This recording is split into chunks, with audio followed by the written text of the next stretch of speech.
સુખી રહો. મોટા ભાઈ, આજે તો તમારે મને હોશથી વિદાય આપવી જોઈએ. તમારો ભાઈ આજે અંધકારમાંથી પ્રકાશમાં જઈ રહ્યો છે, પાપના જીવનમાંથી મુક્ત થઈ અને સજીવન કાળમાં પ્રયાણ કરી રહ્યો છે. આજના શુભ દિને આંખમાંથી આંસુ નહીં ભાઈ, અમી ચરણા વરસાવીને આશીર્વાદ આપો કે હું મારા જીવનના ધ્યેયમાં સફળ થાઉં. માફ કરજો ભાભી, મેં તમને ઘણા દુઃખી કર્યા છે. દીકરા,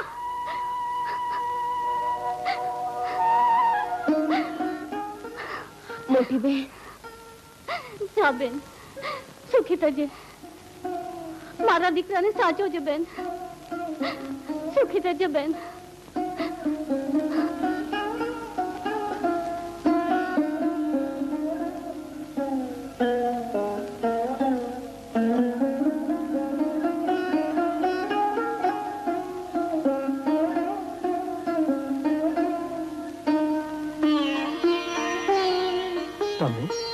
હા સ્વામી, જ્યાં કાયા ત્યાં છાયા. સુખનો તમારી સાથે હતી તો દુઃખનો સાથ આપવાની મારી ફરજ નહીં? ના રાણી, તમે અહીં જ રહો. આપણા કુંવરને આપણા ભાવિ ગાદી વારસના સંસ્કારનું સિંચન કરી એને યોગ્ય બનાવવાની જવાબદારી તમારી છે. સ્વામી, હૃદયને કમજોર ન કરો રાણી. હું જે માર્ગે જઈ રહ્યો છું એ માર્ગ માટે તમે હસીને મને વિદાય નહીં આપો. ભલે સ્વામી, ઈશ્વર તમને સુખી રાખે. પિતાજી, મોટી બેન, મને આશીર્વાદ આપો. ઈશ્વર તમારી મનોકામના પૂરી કરે. મારા દરબારને તને સોંપું છું. એમને સાચવજે બેન.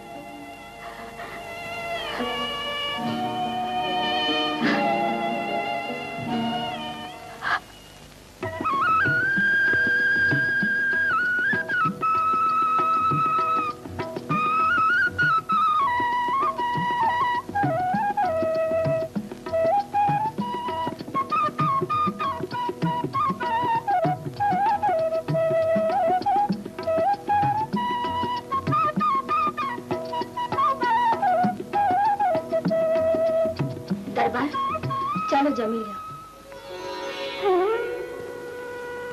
જો તમારી થાળી પીરસી રાખી છે, હું ગાયને ધોઈ લઉં ત્યાં સુધીમાં જમી લેજો.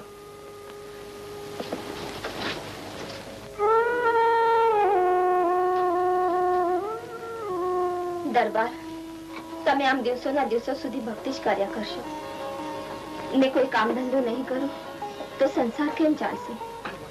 ઘરમાં હવે કઈ રહ્યું પણ નથી. હું કહું છું તે સાંભળો છો નહીં?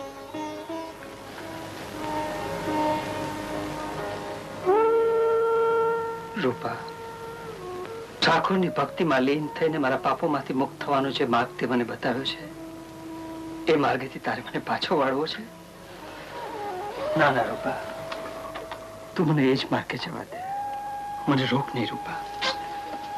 તમારી વાત સાચી, પણ ઠાકર એમ તો નથી કહેતા કે પોતે ભૂખ્યા રહી ઘરના માણસોને ભૂખ્યા રાખી મારી સેવા કરો.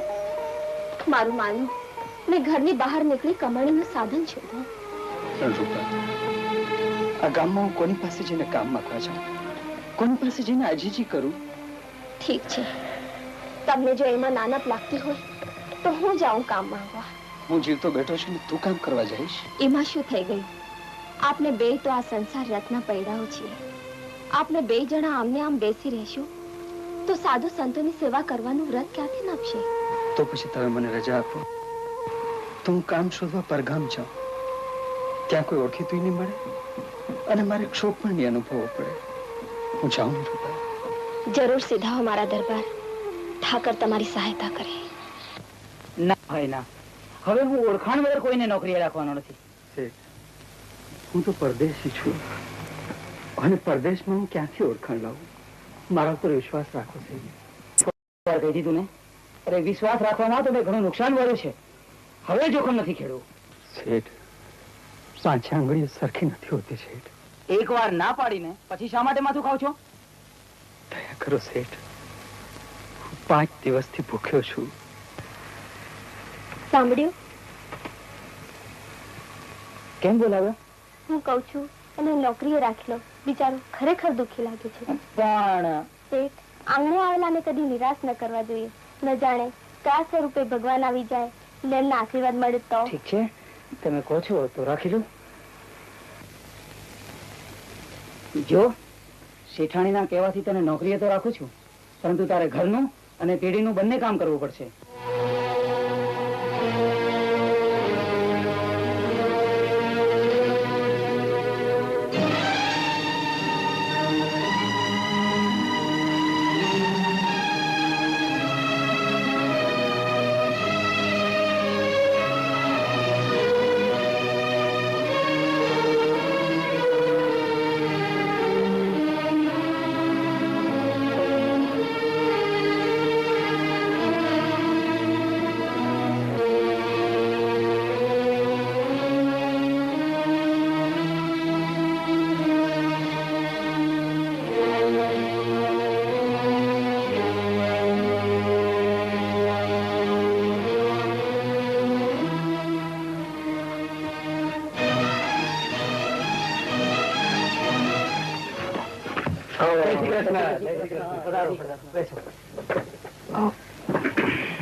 બોલો શેઠિયાઓ, આપની શું સેવા કરું? સેવા કરવાની વાત તો પછી, પણ જે ભાઈ ગયા તે કોણ હતા?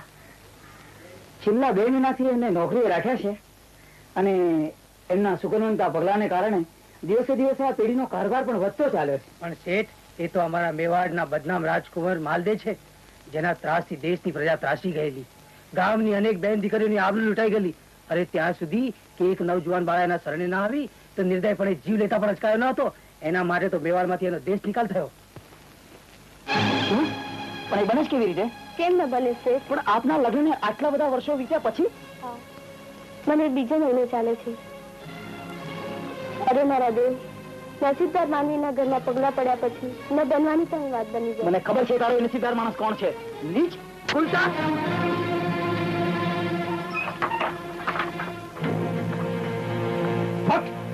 સ્વામી,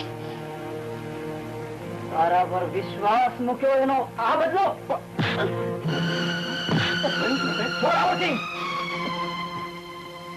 નીચે નહીંથી લઈ જાઓ અને બહાર મારી જંગલમાં ફેંકાવી દો. હે રામાપીર, મારા સ્વામી જ્યાં હોય ત્યાં એમની રક્ષા કરજો. અલોક નિરંજન, ભિક્ષા દે દે મૈયા. अरे ओ बर्तन उटकने वाली मैया, तेरे द्वार जोगी खड़ा है, भिक्षा दे दे, तेरा भला हो जाएगा. માફ કરજો મહારાજ, અત્યારે હાથ ચોખ્ખા નથી. अलख निरंजन, ए मैया, આ સાધુ અભી ઝટપટ જુનાગઢ જાને વાલા હૈ, વાપસ નથી આવવાના છે. આ દર્શન નો લાભ લઈ લે, આવો ઘડી ઘડી તને લાભ નહીં મળે. તારે દ્વાર ઉભો ભગવાન મૈયા, ભરદને ઝોલી. થશે તારો અનહદ ઉપકાર, થશે જીવન બેડો પાર મૈયા, ભરદને ઝોલી. ઓહો, આ ફાટીમુઆ હરામ હાડકાના એવા તો થઈ ગયા છે કે વાત ન પૂછો, પીછો છોડતા નથી.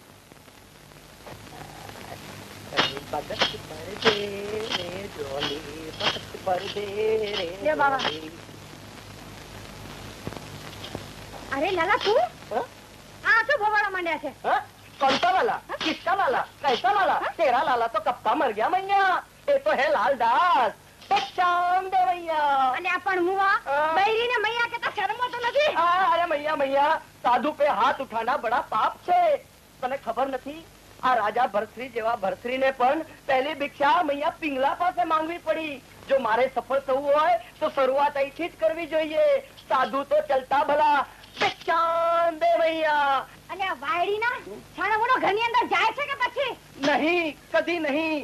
ભલે સૂરજ પૂરબ ને બદલે પશ્ચિમ માં ઉગે, નદી પોતાનું વહેણ બદલે, પણ માં રૂપાંદેના આશીર્વાદથી સાધુ બનેલ આ લાલજી મહારાજ એક વાર આગળ ડગલું ભરે કે પાછું લે જ નહીં. અલોક નિરંજન. અરે આ મરી ગયો. એ આર્ય નારી, આ આજના સાધુ અને ગઈકાલના તારા ધણી ઉપર તું હાથ ઉપાડે છે, તને પાપ લાગશે. તું નરકમાં જઈશ. સાથે લઈને જઈશ. આદુ તો તમે નહીં. ઉઠ છોડી દઉં છું એ ક્યાં જાય છે?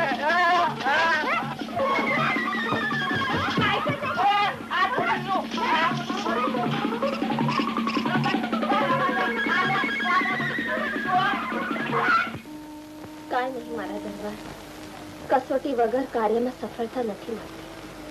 તમે ક્યાં નથી જાણતા કે દરેકે દરેક સંતોને કસોટીના સરાને એક દાન તો ચડવું જ પડે છે.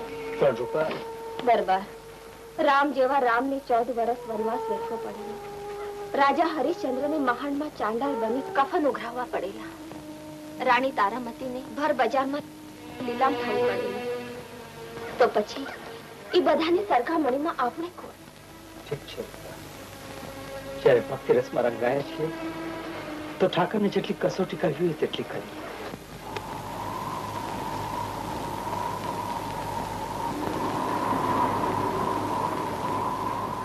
કા દરબાર, વાવણીનો હાથી તો ઘડીએ બંધ ન રહીએ, આજે કા બંધ છે?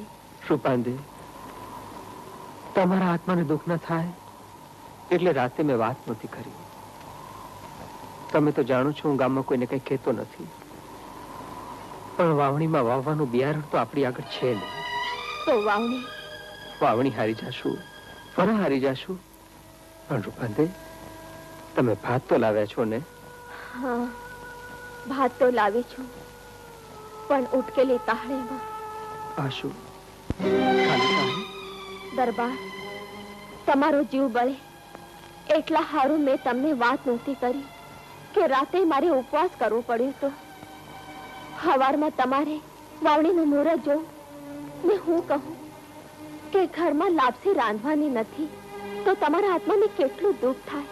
ધાર્યું ઠાકરનું થાય છે માલદે, આપણે બે હાથવાળા માણસ કેટલું રડશું.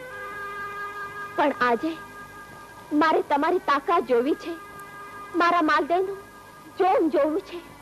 મારો માલો હાથમાં પરોણો લે ને વાવણીનું હાથી બંધ રીએ તો ગદ ગંગાને માથે ગાળ બેહી જાય. મારા પાપી પેટને ખાતર હું મારી નાતને દુખી કરું? ના ના, દેવું હોય તો ઠાકર દે, મારાથી હુકમ ન થાય, વિનંતી કરાય. તો હું એ જ કહું છું, જો તમે ફાક ભરો તો વાવણી હું હાકું, ને વાવણી તમે હાકો તો હું ફાક દેખાડું તમને. તમે ફાક દે